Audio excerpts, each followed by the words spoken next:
Tapi dia kerjanya ngegosip teman yang kenyataannya lebih deket sama dia dibanding ke gue. Jadi that kind of loneliness dia harus bisa untuk survive gitu. Dan itu susah dimengertiin dan hampir bingung juga mau ngomong ke siapa. Nggak tahu.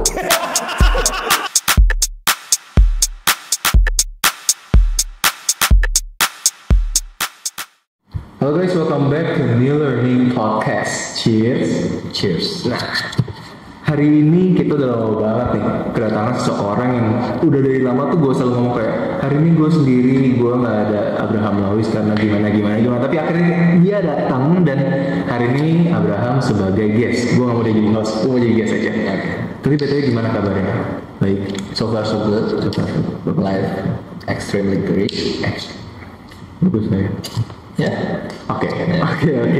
Nah, hari ini tuh dengan kedatangan lu, gue mau ngebahas networking.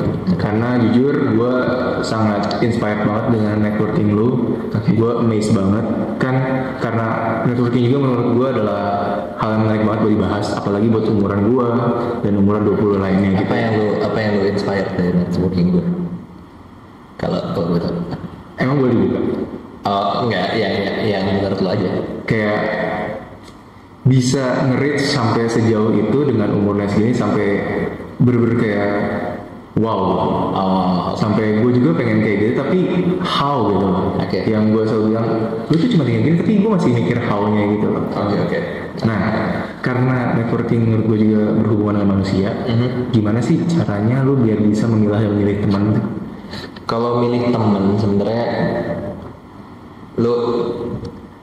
gue percaya ini sih apa mungkin tiap orang caranya beda ya. Tapi buat gue cara gue milih temen tuh gue put so much skepticism at the beginning. Jadi gue nggak percaya ibarat yang kayak ih dia gila ya dia pas banget sama gue gitu. Karena ada masanya gue kayak gitu dan selalu kecewa. Enak gue pasang barrier yang tinggi untuk kayak udah ntar mau jadi temen gue atau apa. Dan ujung-ujungnya kalau ngomongin networking in terms of kayak gue mau ngarah ke apa nih sama dia, apakah gue mau belajar tentang apa nih sama dia, tentang relationship kah atau tentang bisnis kah, atau gue mau kolaborasi bisnis sama dia. Itu tuh lo harus, gue ngeliatnya ya kayak clear nih, kayak dari awal dia nih jagonya apa di situ.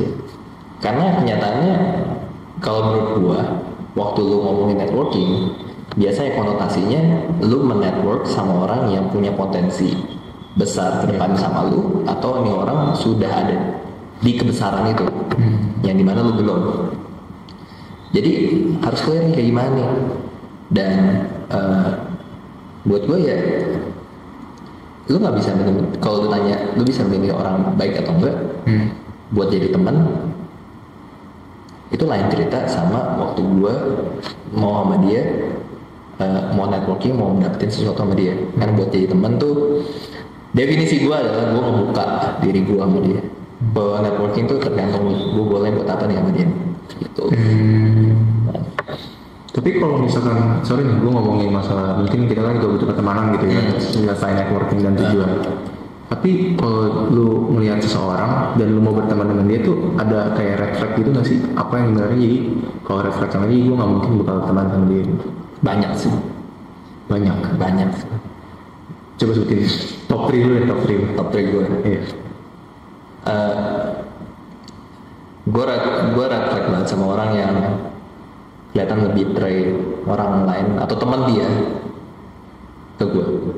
Jadi misalnya gue red flag banget nih kalau apakah dia bisa jadi teman gue, tapi dia kerjanya ngegosip teman yang kenyataannya lebih deket sama dia dibanding ke gue. Buat gue udah gak bisa percaya sama orang kayak gitu. Gak mungkin jadi teman dekat, gak mungkin dia cerita sama dia, mustahil. Terus red flag juga menurut gue orang-orang yang menuntut gua untuk ngikutin gaya dia. Kan setiap orang punya certain lifestyle kan, and kapasitas untuk menggapai lifestyle itu. kalaupun gue nggak mau menggapai lifestyle dia, lu nggak usah bentuk gue. Ya udah kita saling terbuka aja kalau kita beda. Nah gue nggak suka kayak gitu. Yang tiga,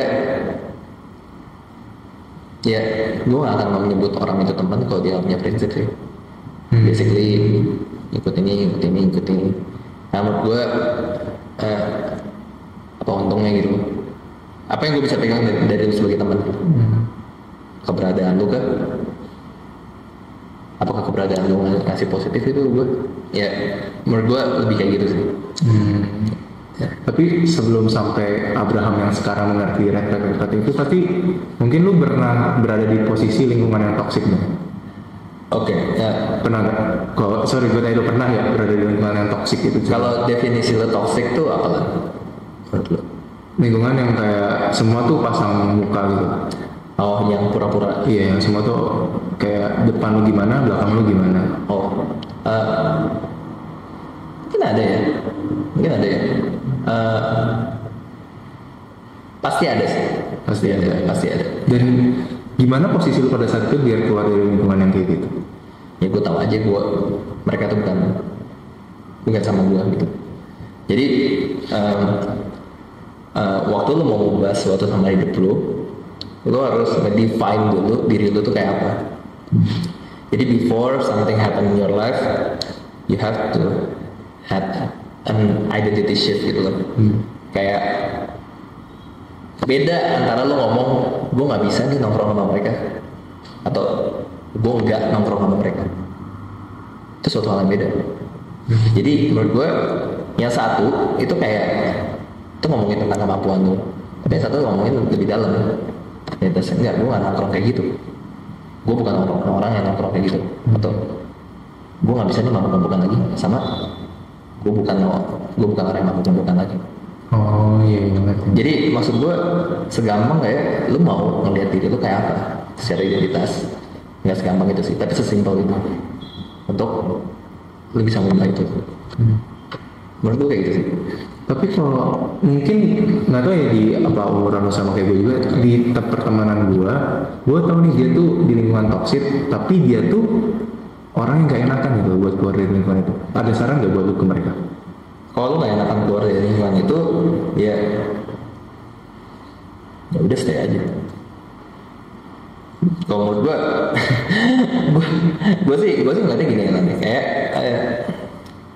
ini satu hal yang gue baru belajar sih. Jadi orang tuh bertindak bukan karena penyebab, tapi bertindak karena alasan. Jadi karena tujuan. Kan kalau kita suka mikir cause and effect kan. Gue jadi orang yang traumatik nih karena gara gue diinin sama bapak gue dulu.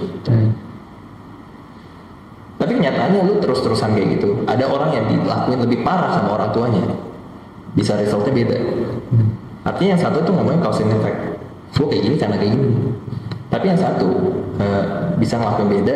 Jadi cause and effect itu it's wrong kan? Gak necessary true gitu. Walaupun itu bisa jadi alasan.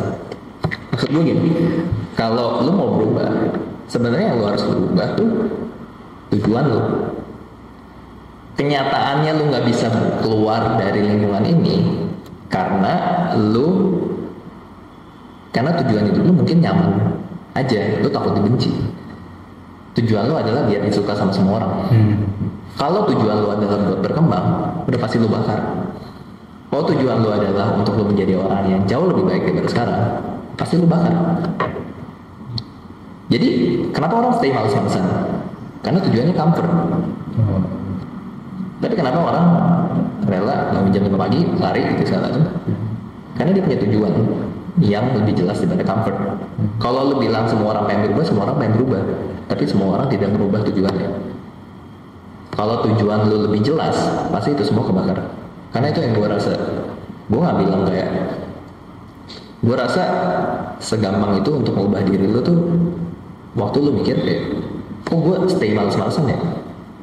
Berarti gue lebih menghargai comfort nih dibanding growth. Nah itu kan ada yang keliru kan? Lalu setir aja tuh. Kalau gue growth, kalau apa yang gue pengen dalam diri gue growth, proud, atau rasa bangga sama diri sendiri, apa yang gue harus lakuin? Di detik itu juga lo pasti tahu lo harus lakuin apa. pasti hal yang lo harus lakuin lo lakuin. Jadi menurut gue cause and effect tuh adalah cuma alasan. Tiap orang tuh bisa milih dan based on his purpose at that situation dia milih apa. Jadi lo nggak bisa bilang ke gue lo bisa bilang ke gue lo mau berubah, tapi tujuan lo jelas, lo cuma mau nyaman kan, lo malas-malasan.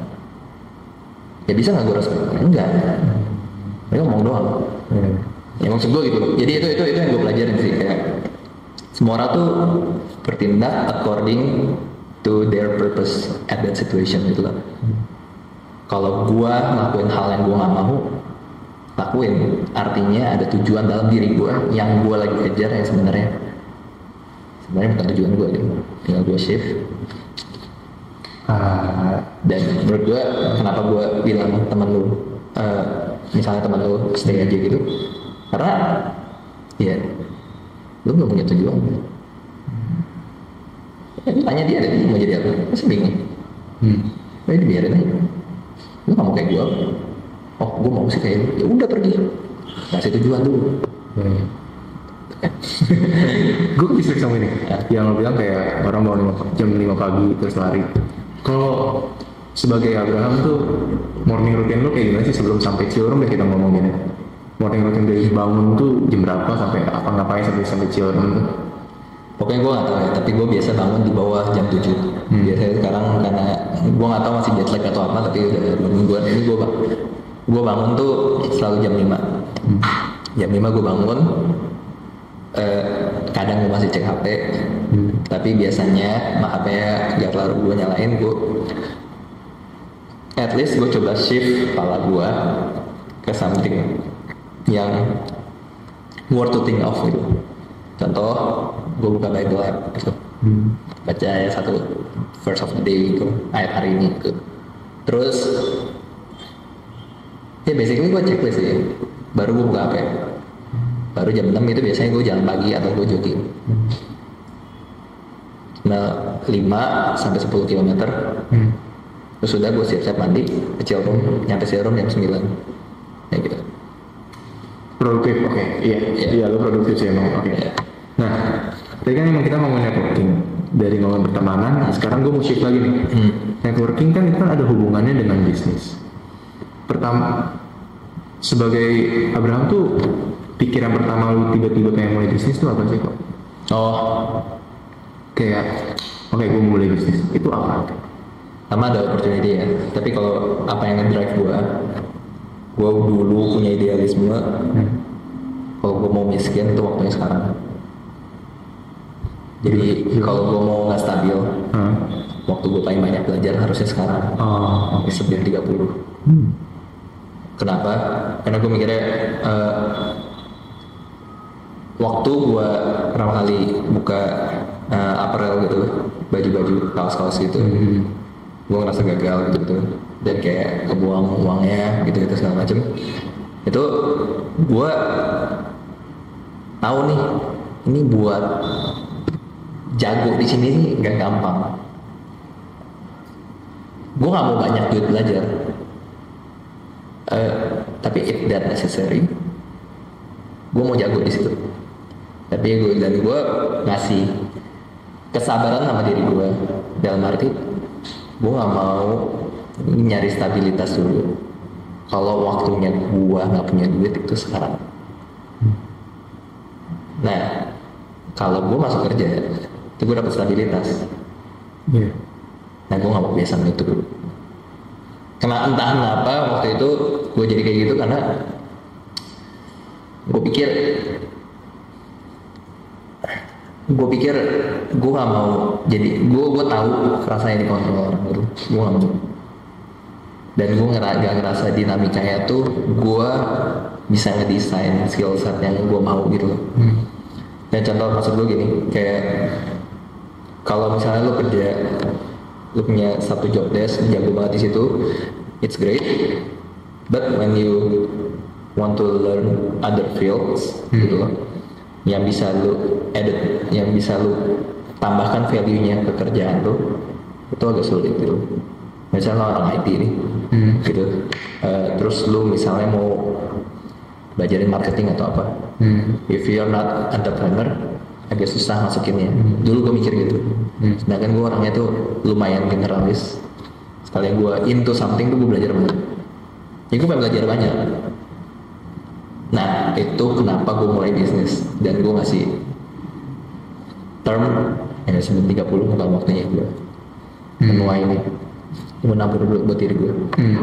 Di saat lu bilang umur yang pas buat maksudnya miskin gitu ya, yang lu bilang tadi ya. Yang gak terlalu banyak duit. Iya, nggak terlalu baik dulu lagi ngomong ya. Gak stable. Bahasa itu ya. Nah, kalau kita ngomongin financial freedom menurut lu tuh kayak gimana sih?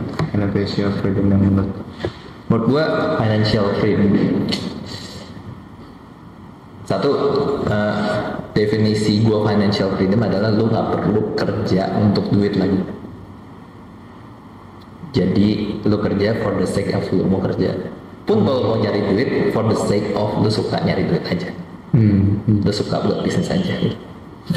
Menurut gue itu financial freedom. Dan itu bisa di-achieve sama dua hal gitu. Basically, lu punya lifestyle yang stable, tapi punya income yang lebihin, punya passive income yang lebihin lifestyle lu.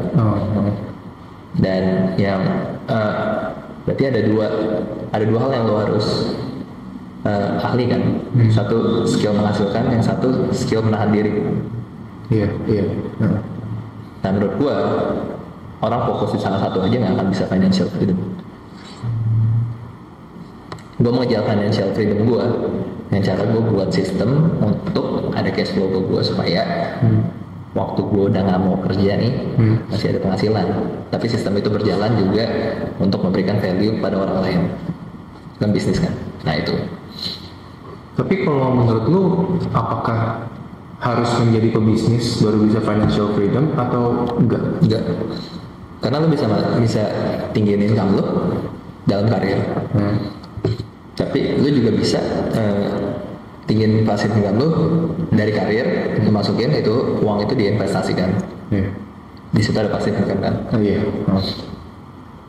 Tapi waktu lu mau bilang lu gimana caranya financial freedom, yang template yang gue lihat ya, at least pemandangan gue adalah lu punya kepemilikan sama suatu perusahaan, entah itu di perusahaan-perusahaan TBK, atau lu punya kepemilikan di perusahaan-perusahaan seperti perusahaan-perusahaan kecil kayak gue. Waktu lu punya kepemilikan kan basically sistem berjalan, duit gue bekerja buat gue.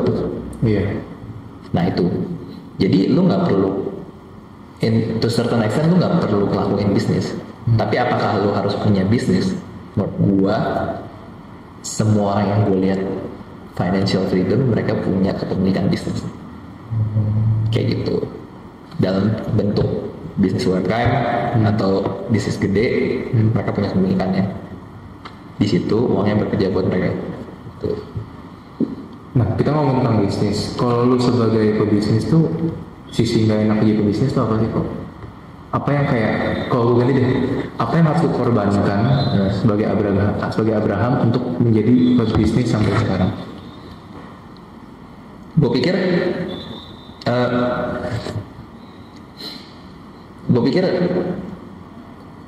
kalau jadi pebisnis, if you're not interest about people,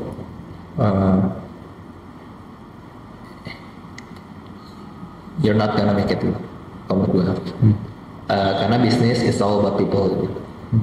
It's all about understanding kayak your staff, customer, semua itu tentang people. Duit berjalan itu tergantung people. So apa yang harus gue korbanin adalah pengertian gue untuk lebih mengerti mereka dibanding gue mau ngertiin. Jadi itu kerasanya sendiri. Dan sedangkan kalau misalnya gue lihat orang yang gak biasa berbisnis, maunya di ngertiin. Gak, gue bilang gak bilang semua orang, tapi most likely, most likely atasan udah melakukan sesuatu yang revolusioner buat perusahaan, pasti ada yang gak ngerti. Walaupun itu udah kebaikan mereka. Nah itu yang susah. Kalau gue, jadi that kind of loneliness, dia harus bisa untuk survive itu. Dan itu susah di ngertiin dan hampir bingung juga mau ngomong ke siapa. Itu yang susah. nggak biasa gue kenal gitu. Waktu awal. Oke. Ya. Oke. Ini mungkin last question tapi agak out of context ya. Dengan overall lu dengan maksudnya menjadi Abraham yang sekarang ya. Overall apapun dari bisnis, dari pertemanan, dari habit lu apapun. Apa sih yang membuat Abraham tuh jadi sosok yang sekarang yang bisa menciptakan bisnis, networkingnya bagus, TikTok juga bagus, bisnis lancar, kayak gitu sebenarnya apa sih yang buat lu sampai sekarang kayak gini? Apakah ada seseorang yang mensupport lu banget atau ada dari diri sendiri gitu? Enggak. Sebenarnya gue bisa pinpoint sih. Alasan maksudnya kayak pasti ada support dari orang-orang di luar sana. Even mungkin ada doa dari orang tua. Secara nggak langsung apa yang mereka lakuin yang support gue. Secara langsung maupun nggak langsung juga. Kita bisa pinpoint semuanya dan gue juga bisa pinpoint paling dalamnya adalah Tuhan yang bantu gue. Tapi yang gue pegang adalah kita tuh nggak dituntut buat achieve something walaupun kita mau. Kita dituntut untuk hanya nyerah aja. Itu yang gue pegang sih. Jadi lu mau dapetin sesuatu, lu mau kejar sana, lu nggak dituntut buat jadi, misalnya lu mau jadi bodybuilder kan, lu nggak dituntut buat jadi Mr. Olympia atau apa gitu. Tapi lu dituntut bener nyerah aja. Terus aja lu gagal, udah lanjut aja. Bodoh. Nah menurut gue itu sih. Gue gak nyerah aja sama diri gue gitu. Kalau lu punya satu pesan buat anak-anak kayak seumuran gue yang 20-an yang di bawah lu, dan mereka mau mulai bisnis gitu, pesan lu buat mereka mulai apapun kondisinya mulai. Meskipun kayak gue ada sebenarnya teman gue bilang kayak itu, dia bilang bos lu mulai bisnis karena dia punya duit kan, karena dia punya privilege kan, makanya mendingan lu kerja dulu baru mulai bisnis. Jadi mendingan mulai bisnis dulu atau kerja dulu baru mulai bisnis. Ya kan kita harus ngitung profil resikonya. Sebenarnya yang temen lu bilang benar. Ya gue ada privilege gitu. Gue nggak deny itu. Tapi menurut gue kalau lu bisa mulai dalam scale yang kecil, lu akan belajar banyak banget. Scale lu cuma bisa, gue cuma bisa start 2 juta, 5 juta gitu kan, buat bisnis gerobak. Apa nggak cari aja kayak gerobak, buat aja risol gitu di pinggir jalan. Ya lu ngerti cara nge-hire orang, ngerti cara SOP-nya, ngerti cara packaging-nya, ngerti gimana caranya orang kenapa milih tempat lu dibanding tempat lain gitu, gerobak kayak lu di tempat lain. Gue kayak gitu. Ya kayak maksud gue, lu bisa punya alasan buat nunjuk gue. Kayak gue punya ini, ya udah. Kalau lu nggak mulai, ya lu nggak akan belajar. Emang resikonya lebih gede kan kalau lu buat bisnis dibanding gue. Betul, gue ini makanya sesuai profil resikonya. Kalau lu nggak bisa mulai dibuat tempat atau apa, lu mulai di online. Misalnya lu buat apa yang lu bisa tawarkan, value apa yang lu bisa tawarkan, atau jasa apa yang lu bisa tawarkan. Lu bisa buat program, lu bisa buat dana affiliate lu gitu segala macam. Kalau lu nggak ada modal, bisa sistem PO. Ya lu nyoba dong. Waktu lu nyoba nggak ada yang beli, lu jadi belajar kenapa. Nah, yang menjadi masalah kan lu nyerahnya di situ. Apa lu mau nyalahin? Nah, kalau sekolah mah punya duit buat marketing. Terus siapa? Ini mulai aja dulu. Oke. Jadi thanks a lot Paulo. Ini program kayak gue senang banget dia hari ini bisa datang lagi ke sini karena dari kalian sendiri udah lihat banyak banget pelajaran yang kita dapetin. Dan buat New Learning Podcast segitu aja, nanti bakal kita lanjut lagi ke depannya. See you in the next video. Don't forget to subscribe, like, comment, share. New Learning Podcast, cheers. Cheers. Dadah.